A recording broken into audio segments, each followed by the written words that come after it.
नमस्कार, माझे नाव अमृता ज्ञानेश्वर चोरमारे. मी तुम्हाला बिबळ्या कडव्याबद्दल 2 शब्द सांगणार आहे. ते तुम्ही शांत रीतीने ऐकून घ्याल अशी माझी नम्र विनंती.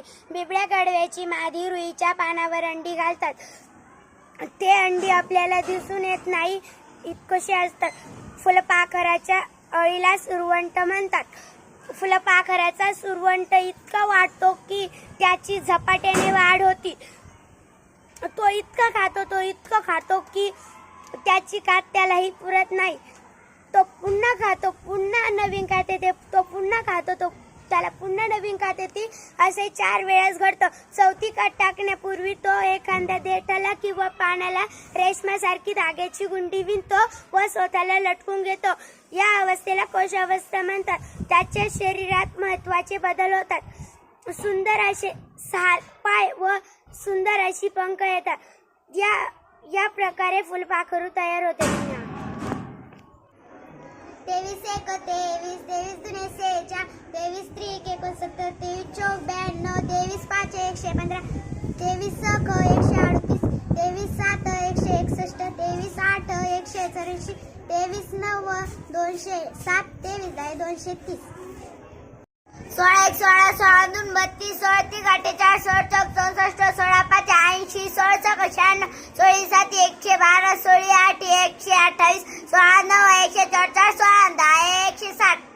19 एक 19, 19 दुने 38, 19 त्रिक 57, 19 चौक 76, 19 पाच 95, 19 सहा 114, 19 सात 133, 19 आठ 152, 19 नऊ 171, 19 10 190. 16 एक 16, 16 दुने 32, 16 तीक 48, 16 चौक 64, 16 पाच 80, 16 छक 96, 16 सात 112, 16 आठ 128, 16 नऊ 144, 16 10 160. 564 अधिक 83,456, 71,564, 83,456.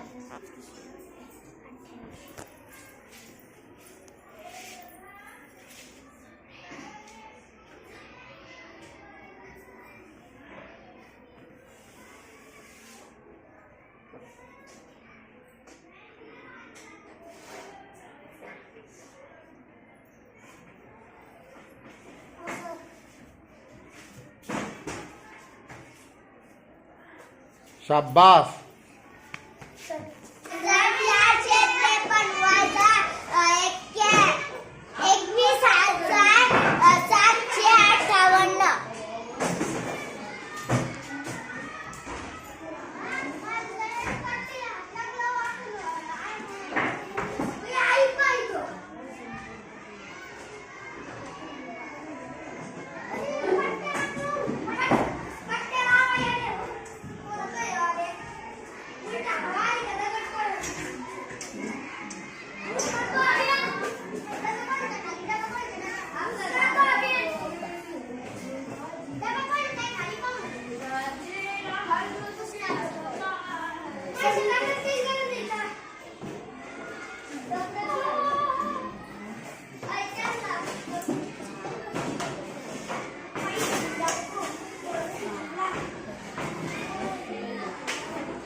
सर्कल. CIRCLE सर्कल सर्कल म्हणजे गोल. लिसन. LISTEN लिसन म्हणजे ऐकणे. केअरफुली. CAREFULLY केअरफुली म्हणजे काळजीपूर्वक. ऍक्ट. ACT म्हणजे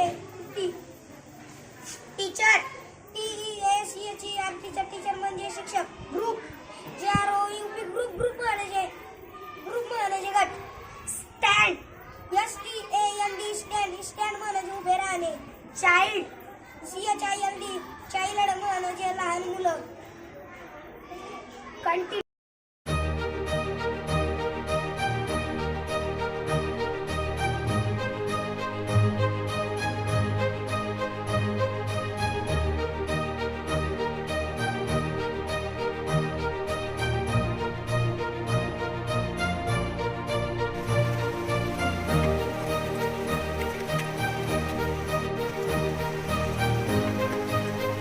माझ्या पुस्तकाचे नाव टेडी आहे. एकदा टेडीला त्याच्या मित्राला भेटायला जायचं होतं. त्यांच्या गावात एक मोठी घंटा होती. त्या घंटेच्या गावात